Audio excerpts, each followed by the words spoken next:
It was, by any measure, a perfectly ordinary morning in the village of Little Harrowby. Ordinary, that is, until the typewriter began to clack. One might have supposed the house entirely deserted. The caretaker's kettle was cold, the curtains drawn in mild disapproval of the sun, and a solitary cat had taken possession of the drawing-room rug with all the confidence of a minor potentate. Yet there it was, unmistakably, the sound of typing, a rapid, mechanical insistence, punctuated by the occasional exclamation point of a key striking the platen with unwarranted force. Lord Peter Wimsey, who had been perusing the latest catalogue of rare cigars, an indulgence in which he claimed both aesthetic and intellectual authority, looked up with an expression equal parts curiosity and mild annoyance. "Extraordinary," he murmured, his monocle settling with precision. "I'm quite certain that the only person capable of producing that level of typographical insistence in this house left, let us see, sometime shortly after breakfast, and yet there it is, proceeding as though Miss Marjorie P. Whitcomb herself were attempting a reconciliation with posterity." He inclined his head toward the sound. The typewriter belonged to the late Mrs. Clarissa Whitcomb, a novelist of modest fame and prodigious temper, whose recent disappearance had been noted in the village, but, naturally, had attracted no more than polite concern. There were rumors, vague whispers concerning her health, a possible retreat to a seaside sanatorium, and, in the more adventurous accounts, an unexpected journey to confront ghosts of her past. Wimsey, however, was not in the habit of believing in spectres, unless they were of the social variety, dressed in Sunday best and bearing alibis. Upon investigation, he discovered the study door ajar, a thin line of morning light slicing across the floorboards. The typewriter, a stout Remington from the previous century, continued its tireless chatter as if mocking the very concept of absence. Paper fed through the roller, ink ribbon clicking and rolling, yet the room was empty save for the lingering aroma of Mrs. Whitcomb's last cigarette, a faint, acrid curl that seemed almost apologetic in its persistence. Wimsey crouched beside the instrument, inspecting the paper. The page bore a few sentences of prose, jagged, interrupted, and rather more hurried than Mrs. Whitcomb's usual meticulous style. There was a stray blot of ink resembling a miniature Rorschach cloud. He tapped a key experimentally. The machine responded with mechanical obedience, though now in silence. "Fascinating," he murmured, straightening and adjusting his tie. "Either we are dealing with a most industrious poltergeist, or there is a person somewhere in this house willing to go to considerable trouble to appear industrious or deranged. One must, as ever, consider the mundane explanation before summoning the supernatural." A distant scream from the direction of the village church. Bell tower interrupted his reflection, a sound so unremarkable in the annals of Little Harrowby that villagers would have continued their morning rituals, utterly indifferent, had it not coincided so precisely with the final bell's toll. Wimsey raised an eyebrow. He had already suspected, with a detective's intuition sharpened by leisure and solitude, that whatever mischief had begun with the typewriter would not conclude politely over tea. With the faintest smile, he tapped his cane against the floor. "One must, alas, attend to the less entertaining business of human error," he said. And with that, Lord Peter Wimsey, as ever punctiliously attired and justifiably amused, moved toward the village road, the sound of the typewriter fading reluctantly behind him, leaving only the faint scent of ink, tobacco, and something slightly more sinister in the air. Lord Peter Wimsey had not walked far along the winding lanes of Little Harrowby before he realized that the village, so calm in appearance, was already brimming with a subtle tension that only a trained eye, or a trained sensibility, could detect. Servants bustled unnecessarily in and out of the vicarage, their footsteps too hurried, their glances too furtive. A gardener paused mid-prune, as if unsure whether to continue trimming the box hedges or flee the scene, and a passing milkmaid offered a curiously tight-lipped smile that vanished almost immediately as she heard his cane tap the cobblestones. He approached the Whitcomb residence, a modest, well-kept house with a stucco facade, its windows reflecting the soft autumn sun like wary eyes. Whimsy noticed, with an almost imperceptible twitch of the eyebrow, that the curtains in the front room were not quite evenly drawn. A minor detail, one might suppose, but in Little Harrowby, and particularly in the Whitcomb household, such trifles rarely occurred by accident. Inside, he found Mrs. Whitcomb's maid, a woman of stern composure named Hilda, standing stiffly beside the hearth. Her hands, though neatly folded, bore the faint smudges of ash, as if she had been tending the fire in some nervous haste. "Good morning, Miss Hilda," Whimsy said, inclining his head. "You seem preoccupied. Perhaps the typewriter has taken on a life of its own again." Hilda flushed, and for a moment her eyes darted to the study. I don't know, sir," she stammered. "Miss Clarissa was gone when I arrived. I thought I might have imagined it. But the machine, it was typing by itself, sir. I swear I did not touch it." Of course," Whimsy said, his tone faintly amused but pointed. A mechanical contrivance may occasionally appear to possess a will, though it is rarely a noble one. And yet it has chosen this precise moment to reveal itself. Curious, is it not? He allowed the words to linger in the air, watching her closely. "Sir," she hesitated, then lowered her voice. "The house feels different. The servants, some have been whispering. They say Miss Clarissa had visitors last night. Strange visitors, men mostly, but I don't know what they wanted." Whimsy nodded once, succinctly. "Ah, human interference. That accounts perhaps for the machine's newfound enthusiasm. And these visitors, do you know their names?" Hilda shook her head. "No, sir. I only heard them in passing, arguing in the study. One spoke sharply about accounts, I think, and another laughed in a way that made my blood run cold." "Indeed," Whimsy murmured, more to himself than to her. The laughter of men who believe themselves clever is always instructive. One must note its cadence and volume. It tells far more than the words themselves. As he examined the room, Whimsy's gaze fell upon the mantelpiece, where a collection of small objects, photographs, a silver inkwell, a clock, stood with studied indifference. The clock, set slightly ahead by a matter of 3 minutes, intrigued him. Minor, trivial, perhaps, but when combined with Hilda's observations of unusual visitors and the typewriter's inexplicable activity, it formed the first thread in a tapestry that was not yet entirely visible. He lingered, asking casual questions about the household routines, the arrival of the morning post, and the order in which tea was served. Each response seemed innocent, yet in combination, small inconsistencies emerged. A missing letter here, a misremembered delivery there, a servant claiming she had seen one thing while another insisted upon the opposite. To a casual observer, these were mere slips of memory. To Whimsy, they were footprints, barely visible, but leading toward a truth that had yet to make itself fully manifest. By mid-morning, he had spoken with the gardener, the cook, the vicar's wife, and even the occasional village errand boy. Each offered information that was either evasive, contradictory, or, when most intriguing, entirely irrelevant. Yet Whimsy, with his habitual patience, noted every hesitation, every glance cast toward the study, every nervous adjustment of collars or cuffs. He did not yet accuse, did not yet suggest, but he catalogued, in a mental ledger, the subtle cues that would one day assemble themselves into a coherent picture. And all the while, from somewhere deep within the quiet house, the typewriter's clack had ceased.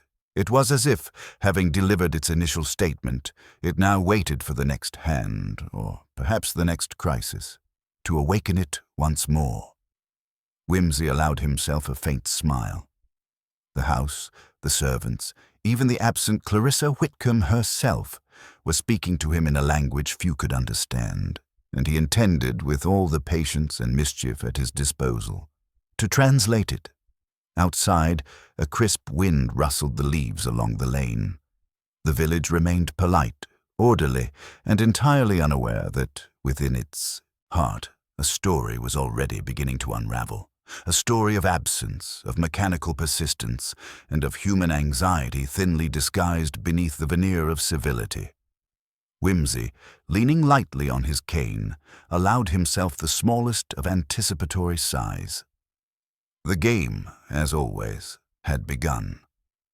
By the early afternoon, the village of Little Harrowby seemed to Whimsy to hum with a curious undercurrent, as though its very air had taken on the scent of speculation.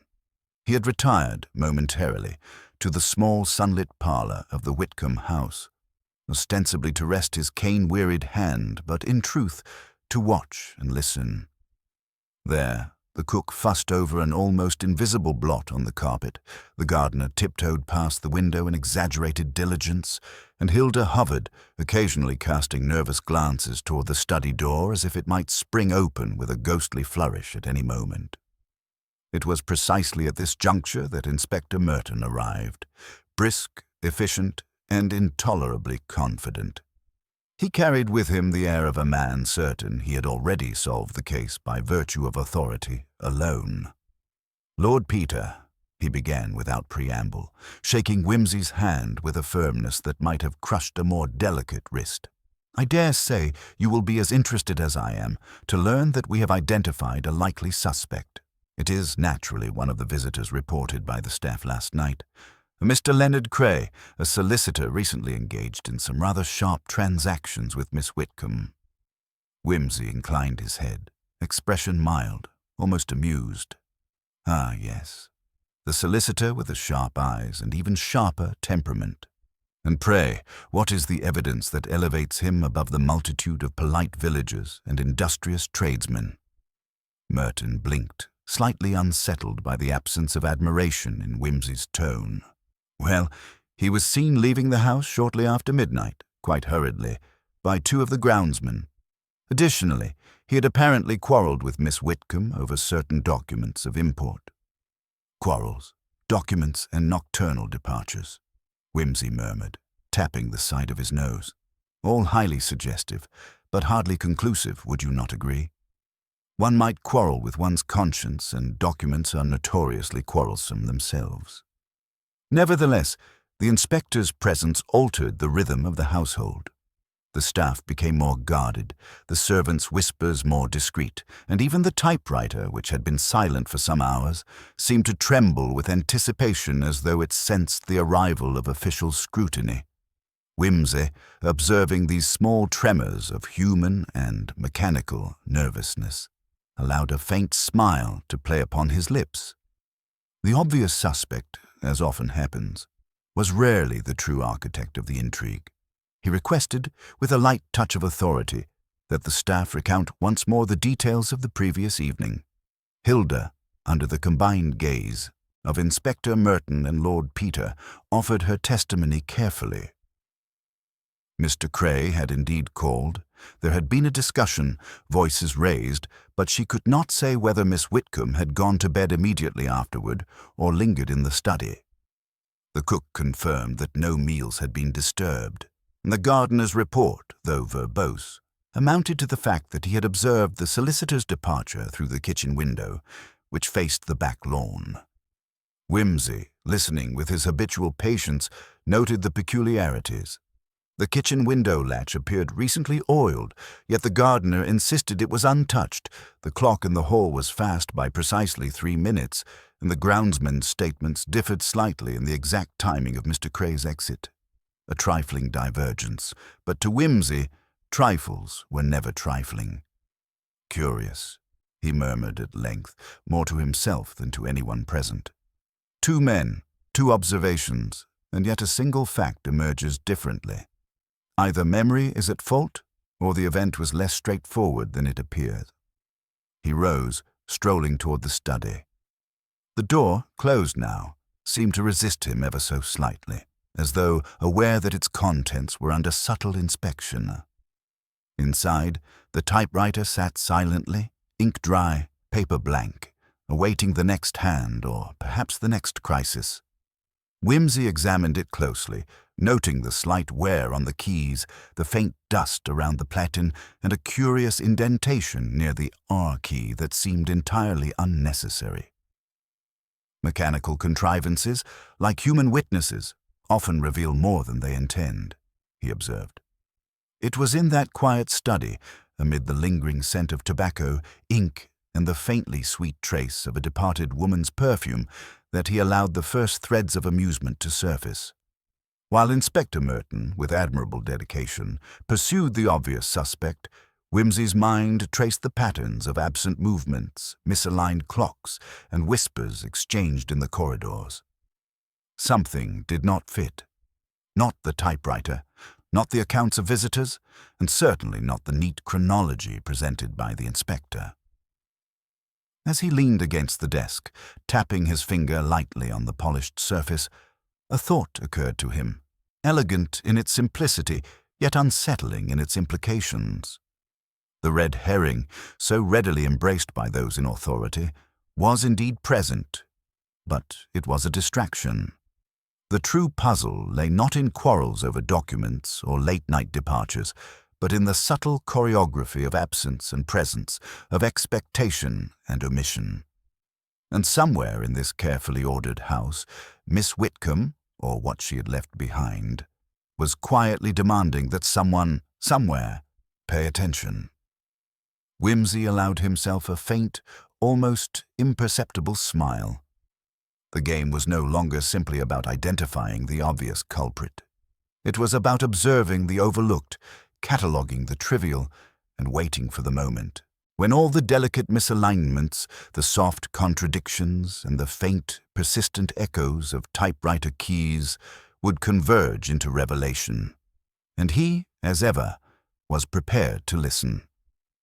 By late afternoon, the atmosphere in the Whitcomb house had acquired a peculiar density, as though the walls themselves were leaning in to observe the proceedings. Lord Peter Whimsy, having excused himself from Inspector Merton's increasingly strident insistence upon Mr. Cray's culpability, wandered again through the familiar corridors with a leisurely air that belied his attentiveness. Every creak of the floorboards, every faint shuffle behind a closed door, was catalogued with his customary precision. He paused at the corner of the main hall, eyeing the grandfather clock with an expression that suggested amusement rather than curiosity. The timepiece was accurate to within a minute, though it had, curiously, been allowed to run slow for several hours. Small matters, of course. Trivial, almost laughable. But Whimsy had long maintained that trifles were the scaffolding of truth. He tapped the clock lightly, noting the subtle hum of its pendulum and the irregularity of the tick in the lower register. Then, turning, he addressed the faintly startled cook, who was passing with a tray of tea. "My dear woman, do you find it unusual that your master's clock should choose this very afternoon to lag behind?" The woman blinked, unsure whether to feel chided or confided in. I had not noticed, sir," she said, her tone hesitant. "The housekeeper said it was of no consequence." "Ah, but every consequence was once inconsequential," Whimsy replied, offering a small arch smile before moving on. He reached the study and lingered by the typewriter. The paper, still blank, seemed almost to mock the silence that had fallen. A thought occurred, sudden and precise. The typewriter did not act on its own. There must be, somewhere, a hand, concealed, hesitant, deliberately concealed, that had prompted its erratic activity earlier. He began to question the sequence of events with renewed subtlety. Hilda had mentioned visitors. The gardener had noted departures.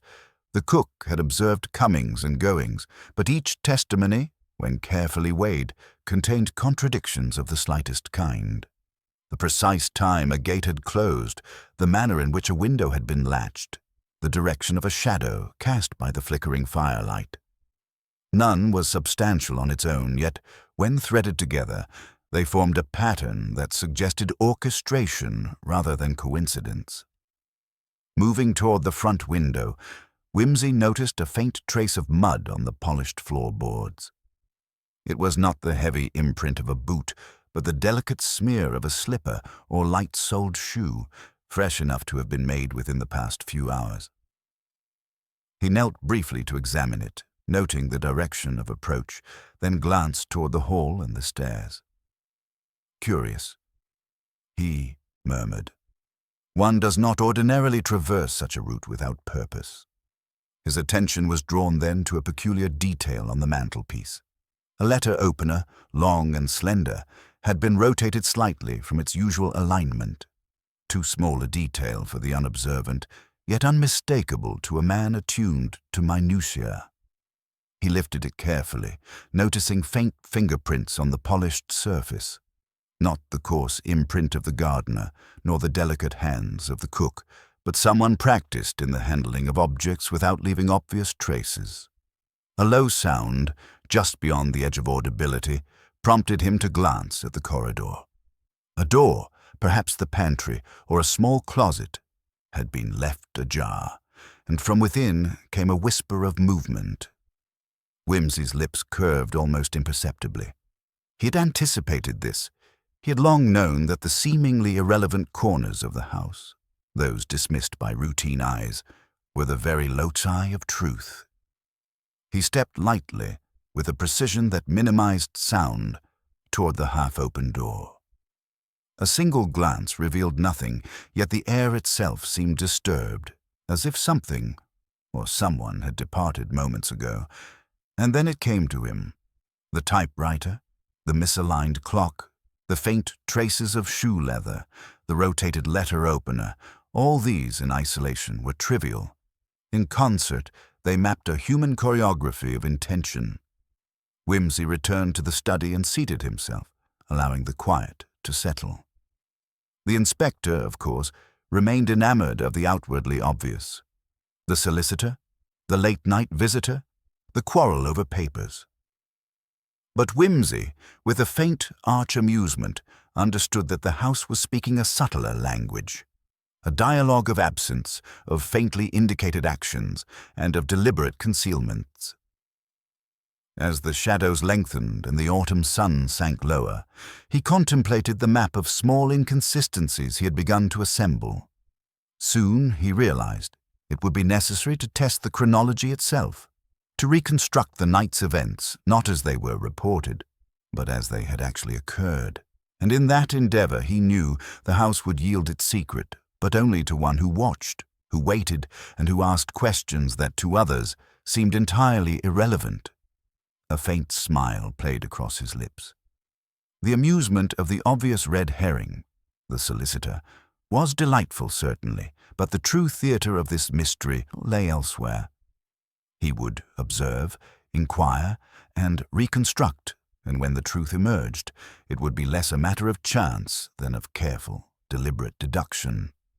As twilight settled over Little Harrowby, a peculiar hush fell upon the Whitcomb house, broken only by the distant toll of the village clock and the occasional stir of a nervous servant. Lord Peter Whimsy, having spent the better part of the afternoon tracing minor inconsistencies and noting subtle movements, now turned his attention to the most deceptively mundane of instruments. Time itself. The sequence of events, the chronology of arrivals and departures, and the precise intervals between them were to him far more telling than raised voices or dramatics. He began by examining the clocks scattered about the house. The hall timepiece, fast by 3 minutes. The mantel clock in the drawing-room, accurate within a hair's breadth. The small kitchen regulator set slightly slow. Each discrepancy, he observed, might easily be dismissed by a casual observer, but for someone with a mind attuned to patterns, they suggested intervention, an intention to confuse, to mislead, or at the very least, to conceal. He made a careful note, measuring mentally the intervals between the reported comings and goings of Mr. Cray, the whispered movements of the servants, and the curious absence of Miss Whitcomb herself. The gardener's testimony intrigued him further. The man insisted that he had seen Mr. Cray depart the house shortly after midnight. Yet when Whimsy reconstructed the route from study to gate, timing each step with precision, he found that the gardener's account, if taken at face value, left a window of several minutes in which movement within the house could not be explained. It was a trivial window, too brief for most interventions, yet long enough for someone with foresight and dexterity. He tested each step silently in his mind, reconstructing the journey of the solicitor from the study to the garden gate, noting the positions of doors, the echo of his footsteps on the polished floor, the faint obstruction of the thick rug at the hall threshold. Each minor irregularity suggested that a careful observer could indeed manipulate appearances. And the typewriter, silent now yet clearly recently active, seemed to have been part of the performance, its mechanical insistence a distraction rather than a message. Whimsy's thoughts then turned to the staff. Hilda's nervous glances, the cook's excessive attention to trifles, the gardener's overemphasized diligence, all of them suggested that someone had spoken, someone had moved, and that someone had deliberately engineered observations to mislead. Not, perhaps, in malice, but in anticipation of scrutiny. He jotted a note to himself. Observe small objects, note shifts, compare to recollection of evening events. Subtle deviations will yield the truth. The kitchen window, previously remarked upon, became a focal point. Whimsy examined the latch closely. It bore a faint smudge, distinct from the usual fingerprints of the household. The direction of the smudge indicated that the window had been opened from the inside, then replaced hurriedly, a small act that could easily go unnoticed unless one knew precisely where to look. He considered the implications. A person leaving through that window would have traversed the back hallway, crossing paths with furniture, rugs, and the faintly disordered remains of a late-night tea service. The margins of time were narrow, but for someone practiced in stealth, they were sufficient. A sudden rustle drew his attention to the study again. The faint indentation on the letter opener, the subtle wear on the typewriter keys, the traces of slippered movement, all now appeared as components of a single, deliberate choreography. He allowed himself a faint, arch smile. The red herring, the solicitor with his quarrels and accounts, had provided a convenient distraction. The true story, however, was unfolding in the quieter, almost imperceptible movements, the overlooked gaps between statements, the trifles dismissed as irrelevant. Whimsy leaned back slightly, tapping the desk with his cane, considering the next step. It would be necessary to verify alibis, to compare the servant's statements with physical evidence, and to observe minute habits that might reveal hidden intentions. He had already noted the misaligned clocks, the subtle traces of movement, the faint residue of typewritten text. Soon the pattern would emerge. The chronology, carefully examined, would betray the orchestrator of the evening's mystery. Outside, the first stars began to twinkle in the dusky sky, faint pinpricks of light that seemed, to Whimsy, to mirror the small, almost invisible clues scattered throughout the house. With a patient satisfaction, he realized that the true theater of this investigation had begun. One of observation, reconstruction, and subtle deduction, in which the smallest detail could unravel the most carefully contrived deception. And he, as always, was prepared to follow the trail wherever it might lead. Night had fully descended over Little Harrowsby, bringing with it a soft chill that crept through the gaps in the window frames and made the candle flames tremble on their sconces.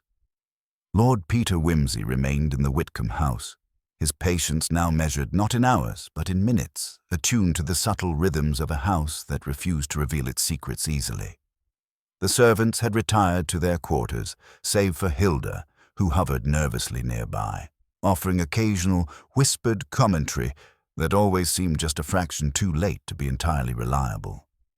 Whimsy returned once more to the study. The typewriter, silent but for the faint indentation of keys pressed in its earlier activity, dominated the room with its quiet accusation. He examined the letters on the page, though the sheet was blank save for a few faintly embossed impressions, tiny marks, nearly invisible, where the ribbon had failed to touch the paper fully. Even these trivialities, he knew, could betray the movements of a skilled hand, the pattern of a nervous operator, or the haste of someone attempting to fabricate evidence. His attention shifted to the mantelpiece, where the rotated letter opener had been subtly adjusted again, perhaps by a cautious servant tidying in the dim light, perhaps by someone more deliberate.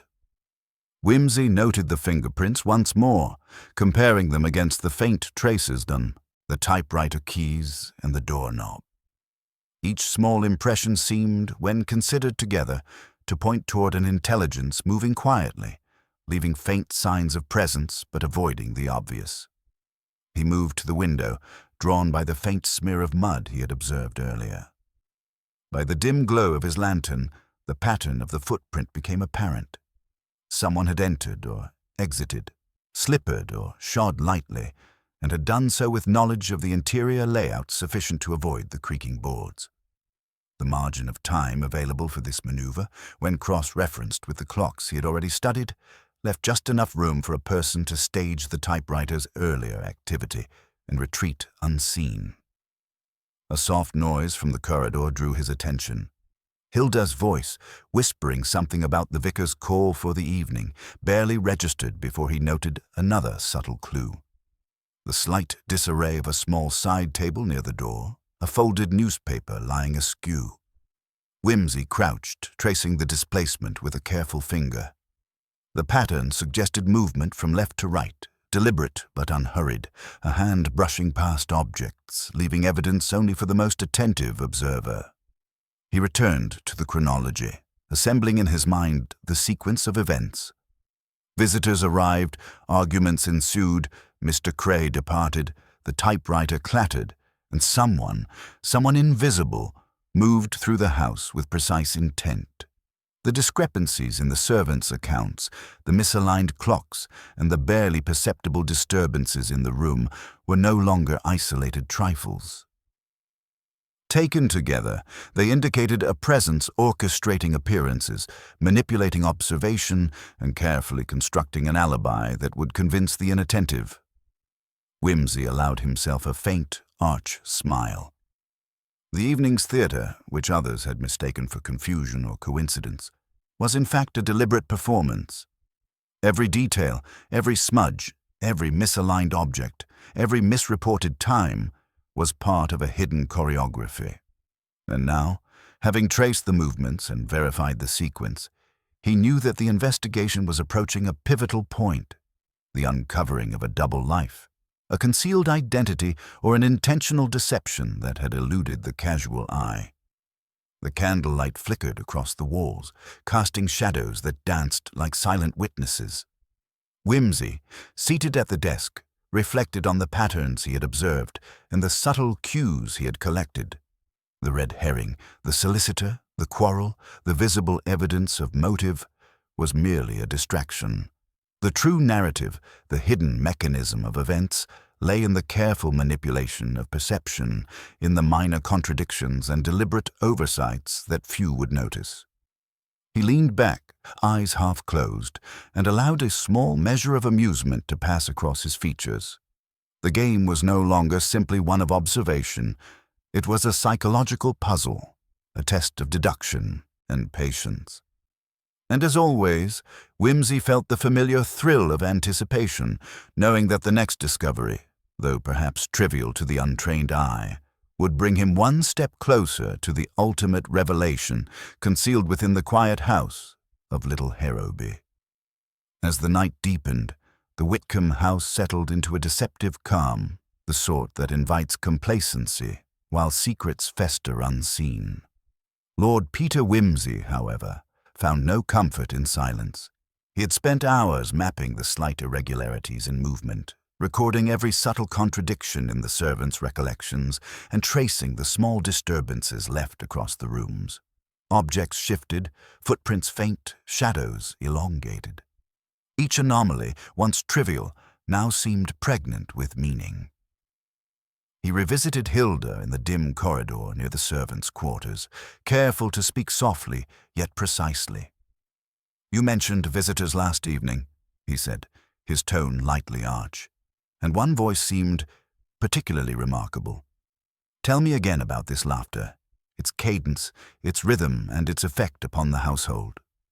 Hilda hesitated, glancing toward the study as if it might offer counsel before replying in a hushed, trembling voice. "It was a high, sharp laugh, sir. Not cruel exactly, but triumphant, I think. It made the others pause. Even Mr. Cray's voice seemed subdued in its presence." Whimsy's eyes narrowed ever so slightly. Triumph, subdued compliance, and the meticulous orchestration of appearances all pointed toward someone exercising subtle psychological control, someone whose presence need not be overt to be profoundly felt. The clock misalignments, the typewriter's abrupt activity, and the faint disturbances in the corridors, all were consistent with a carefully engineered narrative designed to manipulate perception. He moved back to the study, noting for the umpteenth time the typewriter's key impressions. A pattern emerged. Certain letters bore deeper indentations than others, as if pressed with deliberate force. He traced them mentally against the alphabet, the rhythm of typing, the probable sequence of words. It was faint, almost imperceptible, but enough to suggest intentionality rather than accident. Then, in a sudden, quiet revelation, Whimsy considered the servants' accounts in relation to the physical evidence, the slightly ajar window, the rotated letter opener, the misplaced newspaper, the faint footprint smudges. Taken in isolation, each could be explained away by error or neglect. Taken together, they indicated a deliberate choreography. Someone had moved carefully through the house, timed the apparent arrivals and departures, and planted minor cues, all to draw attention toward Mr. Cray, while concealing their own role in the unfolding events. He leaned back, eyes fixed on the dimly glowing mantel clock. The night, seemingly still, was in fact alive with subtle messages. He had already reconstructed the sequence of events from the initial typewriter clatter to the final faint noises in the corridors. Now it was only a matter of understanding the psychology behind them. Who would wish to manipulate observation so delicately, and for what purpose? A thought occurred, precise and chilling. The house itself, with its polite facades and carefully arranged interiors, had been used as a stage. The participants, whether servants, visitors, or the absent Miss Whitcomb, were actors in a drama whose script had been written not for the casual observer, but for someone willing to parse minute details, to detect patterns, and to infer intent. Whimsy rose and moved toward the hallway once more. Shadows stretched along the walls, the faint whisper of wind in the trees outside carrying with it the scent of damp earth and fallen leaves. He allowed himself a brief, arch smile. The red herring, so eagerly embraced by Inspector Merton, had performed its function admirably. But the true narrative, the hidden movements and psychological manipulations, were now clearly within his grasp. He paused at the top of the staircase, listening for the faintest indication of a presence, another shuffle of slippers, a creak of a floorboard, or even the subtle hum of anticipation from the typewriter's dormant keys. The investigation was no longer simply about tracing physical movements.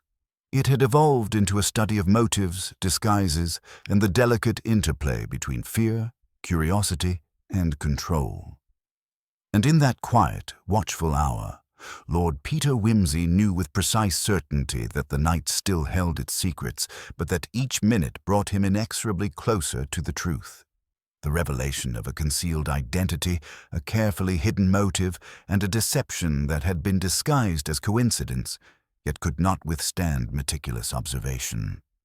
The house, the servants, and the absent novelist were all part of a puzzle, and he, as always, was prepared to fit the pieces together, one subtle clue at a time.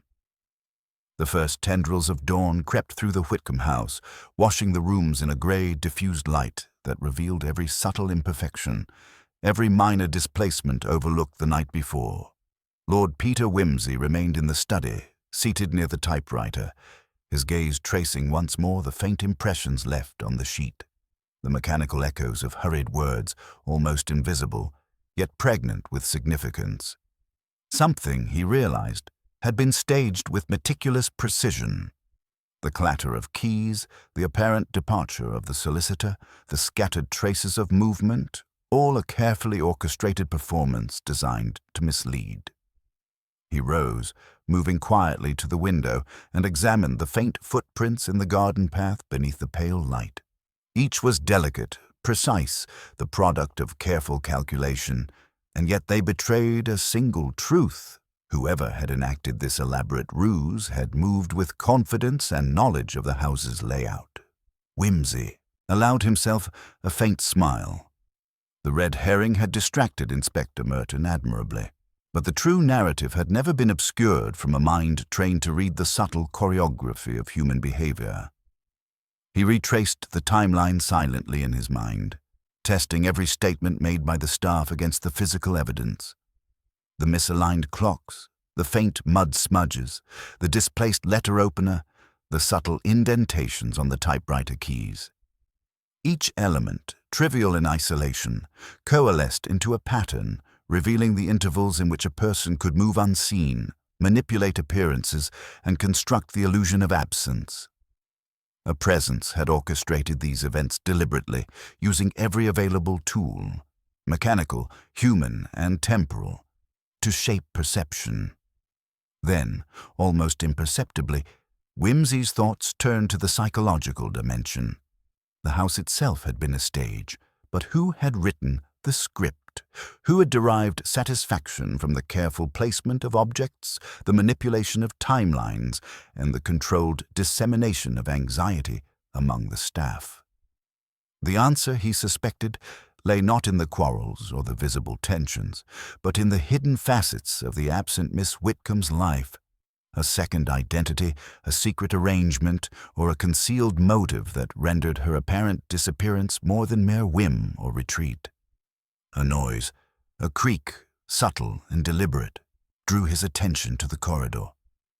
He moved with his characteristic silence, noting the slight displacement of a rug, the almost imperceptible shift of a door handle, and the faint scent of tobacco lingering where none should have been. Each clue, each tiny anomaly, was consistent with his growing hypothesis that the house had been the arena of calculated deception, the red herrings merely props in a drama whose final act was yet to unfold. Returning to the study, he carefully examined the paper in the typewriter once more.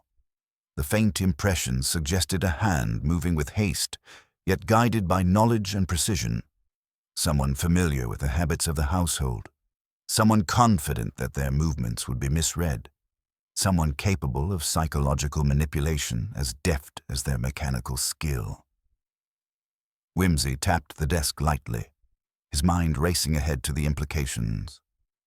The chronology of the night, reconstructed in meticulous detail, was now not only internally consistent, but demonstrably orchestrated to conceal a second life, a hidden motive, and perhaps a deliberate attempt to mislead all observers, official or otherwise. The subtle displacements of objects, the slight inconsistencies in testimony, and the carefully timed appearances of supposed visitors now revealed a story of deliberate calculation. And as Wimsey contemplated the emerging pattern, he realized that the final puzzle piece, the revelation that would unify the evidence, the timing, and the subtle manipulations, was close at hand. It was no longer a matter of speculation or conjecture. The house, the typewriter, the misaligned clocks, and the faint disturbances in movement had all whispered their secrets. The next step was to provoke the truth into full manifestation, to allow the hidden architect of this delicate deception to reveal themselves, whether willingly or through oversight. In that pale morning light, with shadows retreating and the house holding its breath, Whimsy understood the game had entered its most critical phase. The hidden truth was ready to be tested against observation, the chronology to be examined under scrutiny, and the careful choreography of presence and absence to be confronted. And he, ever patient, ever observant, was prepared to see the carefully constructed illusion dissolve under the weight of reason and deduction, leaving only the undeniable truth in its place. By mid-morning, the Whitcomb house was bathed in a pale, diffused light, the quiet still punctuated only by the soft movements of the staff as they began their daily routines. Lord Peter Whimsy, however, moved with deliberate intent, his attention fixed upon the subtle interplay of evidence, observation, and human psychology that the house so carefully concealed.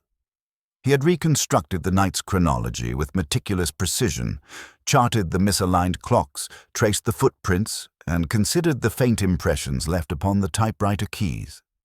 What remained was the final act, the confrontation in which all of these seemingly trivial details would converge into clarity. He chose to begin with a method both theatrical and calculated, as was his wont.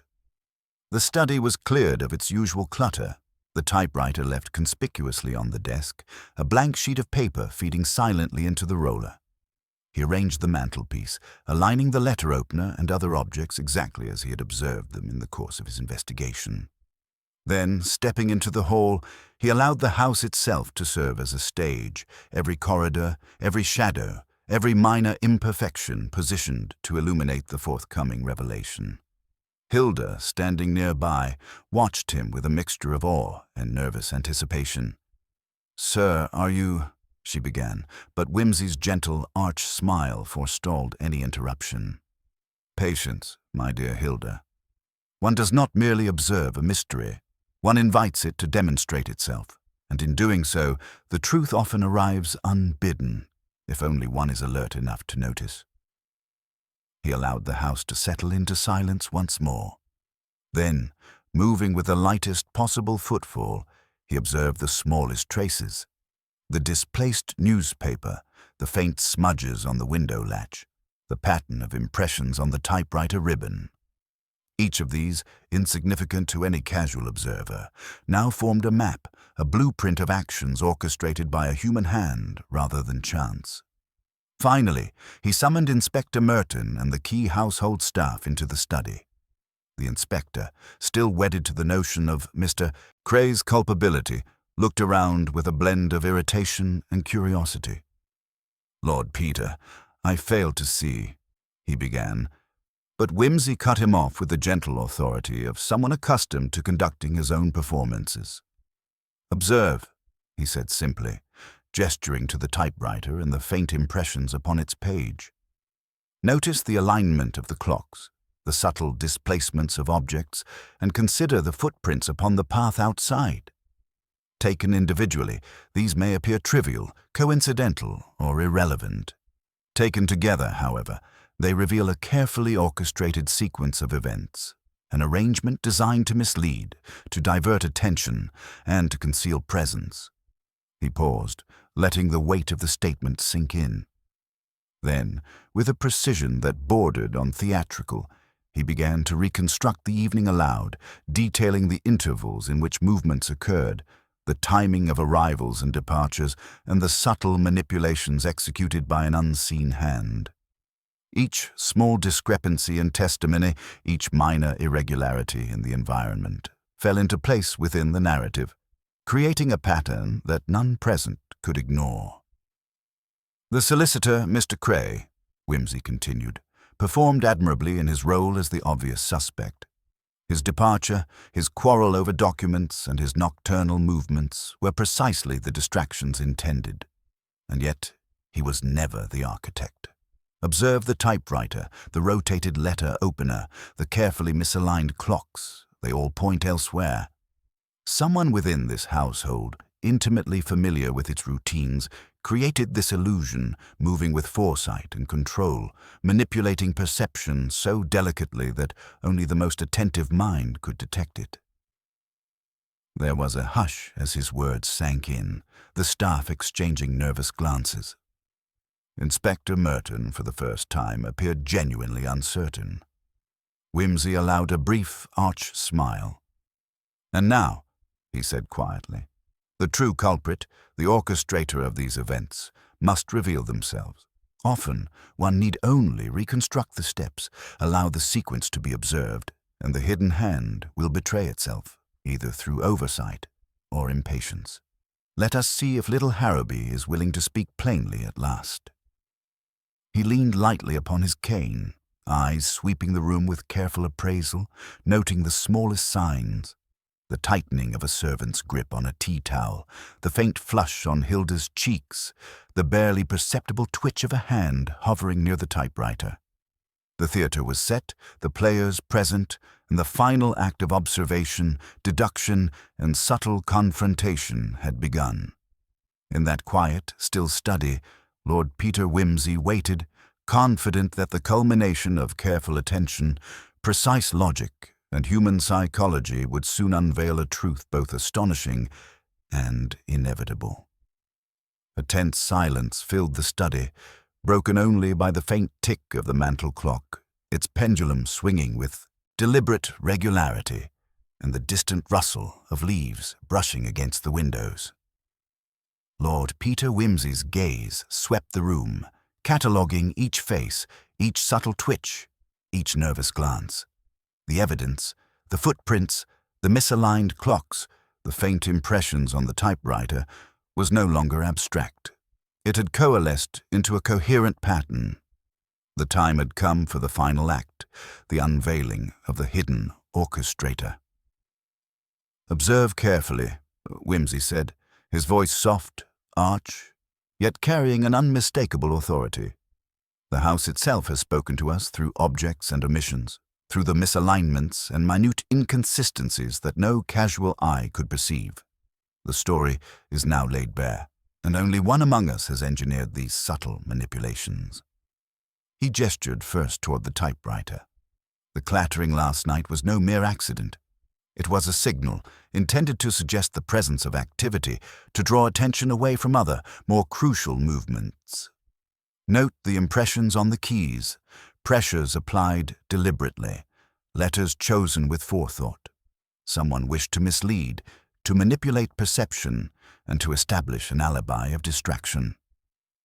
Hilda's hands, pressed together in front of her, trembled slightly. Inspector Merton's jaw tightened, a faint shadow of doubt flickering in his eyes as he followed Wimsey's careful, deliberate reconstruction. The misaligned clocks, the displaced letter opener, the subtle smudge upon the window latch, all speak to a deliberate orchestration. Individually, they are trifles. Collectively, they form a choreography, a sequence designed to mislead and to conceal presence. And this presence, Wimsey's eyes narrowed, is none other than the person you least expected, someone intimately familiar with the household, its routines, and its occupants. He paused, allowing the weight of his words to settle. Then, stepping forward with measured certainty, he continued, "Miss Clarissa Whitcomb, your disappearance, your carefully staged nocturnal movements, the subtle arrangements to suggest external interference. All of this was intended to manipulate observation. You created a narrative that would focus suspicion upon Mr. Cray, to shield yourself while executing actions of which the household had no knowledge. Every minor discrepancy, every contradiction was placed with forethought, each intended to mislead and to conceal your movements." For a moment, the room seemed to hold its breath. Miss Whitcomb, previously absent, now emerged from the shadows of the hallway, her composure remarkably intact despite the precision of Wimsey's deduction. There was no overt defiance, no frantic attempt to deny, only a faintly arch, measured acknowledgement. "I suppose," she said, her voice cool, yet carrying a faint tremor of admiration, "that I underestimated your patience and attention to trifles, Lord Peter. It seems my little orchestration has been unraveled." Wimsey inclined his head, archly amused. "Indeed, Miss Whitcomb, the trifles, the apparently insignificant, the overlooked, these are often the most revealing. Your narrative, carefully constructed to mislead, has yielded its secrets to observation, patience, and deduction. The solicitor was merely a convenient distraction, the house itself a theater for subtle deception. And yet, as you can see, the hidden hand is now unmistakable. Miss Whitcomb's eyes met his, a flicker of wry amusement crossing her features. I see that. And I suppose there will be consequences? Consequences are a matter of society and law, Whimsy replied lightly. But the satisfaction lies, I confess, in the clarity of truth itself. The choreography of perception, once decoded, reveals both intention and action. It is, in its own way, a kind of art, though one that must be accounted for in full. The inspector, still slightly dazed by the revelation, stepped forward, the gravity of the situation finally settling upon him. Hilda and the remaining staff exhaled collectively, their tension giving way to relief now that the orchestrator of confusion had been revealed. The typewriter sat silently, a mute witness to the orchestration and the unveiling, its mechanical testimony complete. Whimsy allowed himself a faint, arch smile, noting the subtle shift in the atmosphere. The house, once filled with hidden movements and whispered intentions, now lay bare, every shadow accounted for, every discrepancy explained. The intricate puzzle, woven from trifles, minor manipulations, and psychological subtlety, had been resolved. The hidden life, the careful choreography, and the orchestrated misdirection all had been exposed through observation, reasoning, and patience. And as he leaned back, cane resting lightly across his knees, he allowed himself the smallest measure of wry amusement. Little Harrowby had spoken in whispers, in displaced objects, and in faint impressions, and the language had been entirely intelligible to him. The game, intricate and subtle as it had been, was at last concluded. Miss Whitcomb's composure, though remarkable, did little to disguise the faint tension that now pervaded the study. Lord Peter Whimsy observed her with the same meticulous attention he had applied to every misaligned clock, every displaced letter opener, and every subtle smudge on a window latch. There was a careful precision in her movements, a measured grace in her gestures, yet he detected the nearly imperceptible tremor of acknowledgement, proof that even the most deliberate orchestration of appearances could not entirely conceal the human element. Inspector Merton, recovering from the shock of being so thoroughly outmaneuvered by a household lady, fumbled with his notebook, attempting to reconcile the evidence Whimsy had presented with his prior assumptions. Lord Peter, he stammered, I must confess, your reconstruction is remarkably comprehensive. But to what end, pray, was this elaborate deception undertaken? Whimsy's eyes twinkled faintly, his voice carrying the usual mixture of arch amusement and sharp precision. Inspector, motives, as you know, are rarely as obvious as footprints or quarrels. In this case, the purpose was twofold. First, to conceal an action that required absolute privacy, and second, to manipulate the perception of those who might otherwise have observed it. Observe how the sequence was orchestrated, the typewriter, the clocks, the footprints, the strategic appearances of Mr. Cray, all designed to distract, mislead, and create an illusion of external interference. Miss Whitcomb, standing with an elegance that seemed unshaken by the exposure of her orchestration, spoke softly. You have understood far more than I anticipated, Lord Peter. Perhaps the game was never meant to deceive anyone quite so attentive. My intention was, as you say, to conceal certain personal matters while maintaining the appearance of routine. Indeed, Whimsy replied, allowing a faint smile to cross his features. And those personal matters, though hidden from view, have now been illuminated through the meticulous reconstruction of events, the careful attention to trivial inconsistencies, and the patient observation of human behavior. One might say, Miss Whitcomb, that the house itself has revealed your secret with only the slightest coaxing from those inclined to notice the overlooked. He gestured toward the typewriter. The mechanical accomplice here, silent yet eloquent, provided the final clue. Its faint impressions, coupled with minor displacements and temporal misalignments, allowed for the reconstruction of your movements, the mapping of intention, and the understanding of the psychological manipulation employed. Inspector Merton, now visibly chastened, nodded slowly. "I see, Lord Peter. The evidence was always there, of course, but one requires both patience and perception to piece it together. I fear I've been unduly focused on the obvious, whilst the truth was hidden in plain sight." Whimsy inclined his head slightly, the faintest hint of arch amusement in his expression. "That is often the case, Inspector. Obvious evidence seldom deceives. It is the subtle trifles, the inconsistencies, and the small manipulations of expectation that demand attention. Here they have revealed a pattern so carefully constructed that only deliberate, analytical observation could expose it." Miss Whitcomb allowed a faint, wry smile. "You do have a remarkable gift, Lord Peter. Perhaps I should consider employing your services before undertaking any further complex arrangements." Whimsy's lips curved with gentle irony. "It is always wise to anticipate the presence of an observer, Miss Whitcomb, and to remember that trifles, though seemingly inconsequential, often speak louder than the loudest quarrel or the most dramatic gesture. One must merely have the patience to listen, watch, and reconstruct." The study, once filled with subtle tension and hidden movements, now seemed to breathe more freely, the house itself appearing to relax under the clarity of observation. Hilda exhaled softly, the cook relaxed her rigid posture, and even the silent typewriter seemed to sit in quiet acquiescence, its testimony complete. Lord Peter Whimsy, leaning lightly upon his cane, allowed the satisfaction of resolution to settle upon him.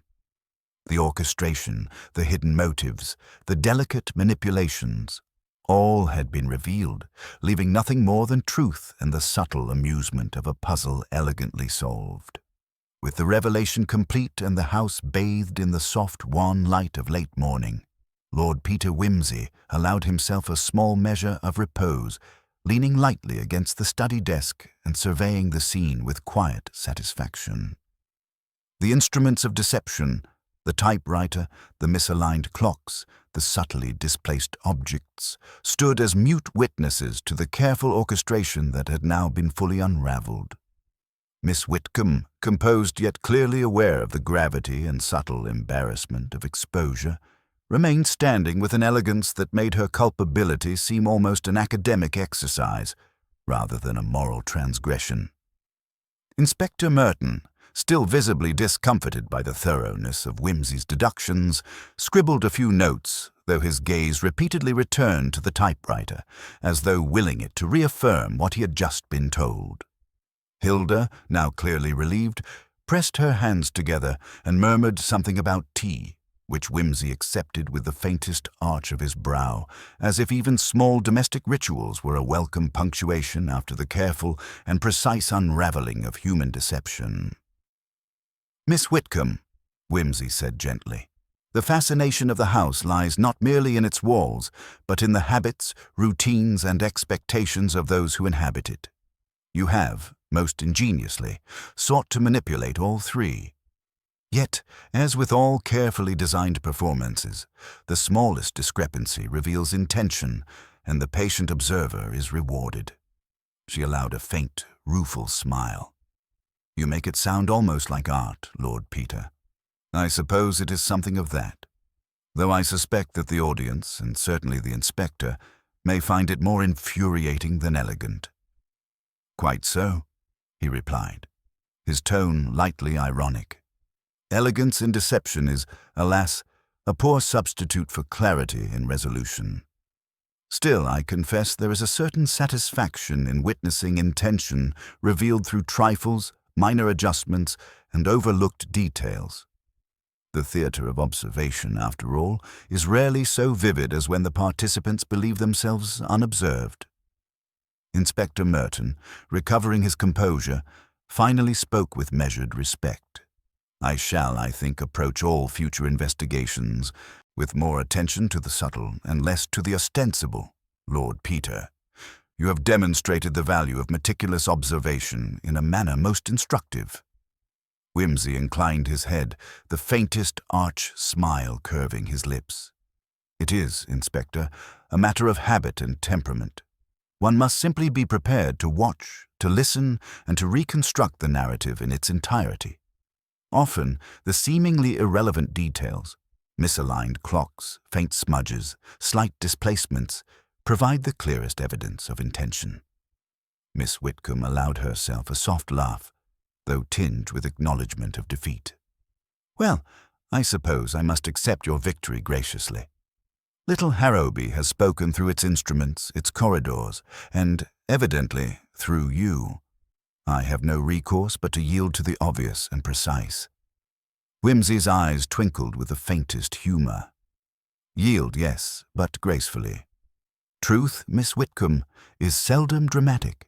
It is patient, subtle, and unrelenting. And once revealed, it leaves all things, objects, chronology, and conscience, aligned as neatly as the clocks you so carefully misaligned. The staff, the inspector, and Miss Whitcomb exchanged a quiet acknowledgement, the tension dissipating into the ordinary rhythm of domestic life, now restored.